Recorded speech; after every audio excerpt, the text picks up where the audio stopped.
Boys and girls, if you remember, we ended our story when Lucy had gone to meet the new man that had moved into town, and she knocked on his door and she introduced herself and said, "My name is Lucy. Do you need some help?"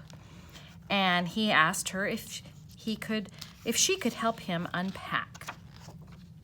Lucy's heart sank at the sight of the boxes. What if they were only barrels of nails and bags of flour? But she removed her dripping boots and hung her coat on a peg. On stocking feet, she crossed the rough wooden floor and knelt beside a crate. "Please, open it," the man urged. Slowly, Lucy put her hand into the box and pulled out an object wrapped in tissue. Round and heavy, it almost slipped through her fingers. Lucy trembled a little as she unwrapped it. It was a glass jar. Lucy gave the man a puzzled look. "Go on," he nodded again. So she unpacked another glass jar, and another, until she was completely surrounded by jars of all shapes and sizes, tall and thin, round and squat, jars with lids and jars without. "Now," the man said, "for something to put inside." And he pulled over a huge crate stamped with a strange word. Do you see this word here? Do you know what that is? It's called confections. As Lucy unpacked, her eyes lit up. It was candy, her favorite candy, gumdrops. "Try some," the man said. She popped one in her mouth. Now she could hardly unwrap fast enough. There were peppermint sticks and taffy and lollipops and chewing gum. Wide-eyed, she looked at the man. "Oh, we wished," Lucy said. "Yes, I know," said the man, "and here it is. Welcome to Sonneman's Candy Store. I'm John Sonneman." Soon the small store was filled with candies gleaming in their glass jars, raspberry suckers and tiny lemon drops, brightly colored jawbreakers and long tangles of licorice, pink and white peppermints for church and butterscotch balls for company. Then, in the very last package, in the very last crate, was a candy Lucy had never seen before, a red and white striped candy stick with a crook on the end. "What is this?" Lucy asked. "This," Mr. Sonneman explained, "is a candy cane. It is a very special Christmas candy." "Why?" Lucy asked. "Tell me," Mr. Sonneman said, "what letter does it look like?" Lucy took the candy and turned it in her hand. "J," she said. "Yes," said Mr. Sonneman. "J is for Jesus, who was born on Christmas Day."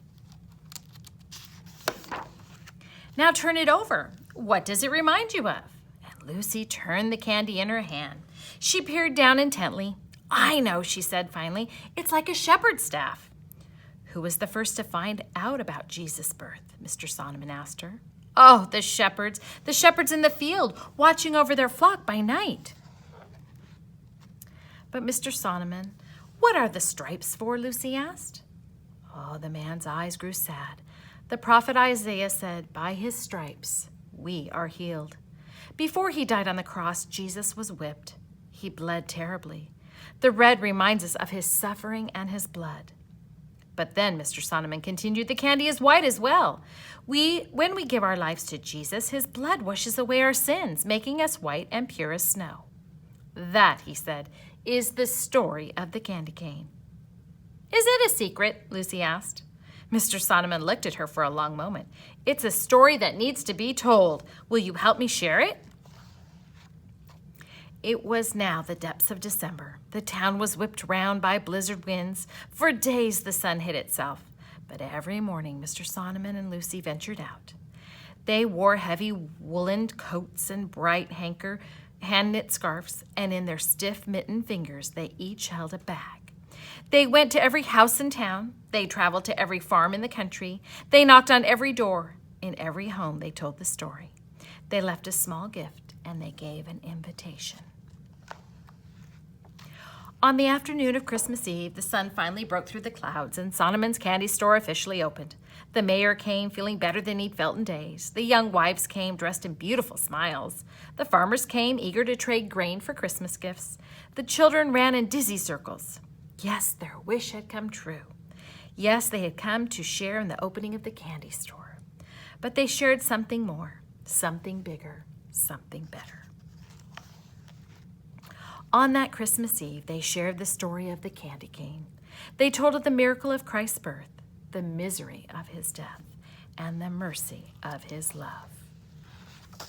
And so, boys and girls, today, your assignment for this story, The Legend of the Candy Cane, is to retell it using the candy cane that I gave you. So you will need to retell this story and the meaning behind the candy cane. And when you have retold it to someone, then you will send me, you'll click on the green button and you'll send me a note telling me who you told it to. And if you don't have anyone to tell it to, then you can retell it to me on a video, okay? Have fun, and only then can you have your candy cane.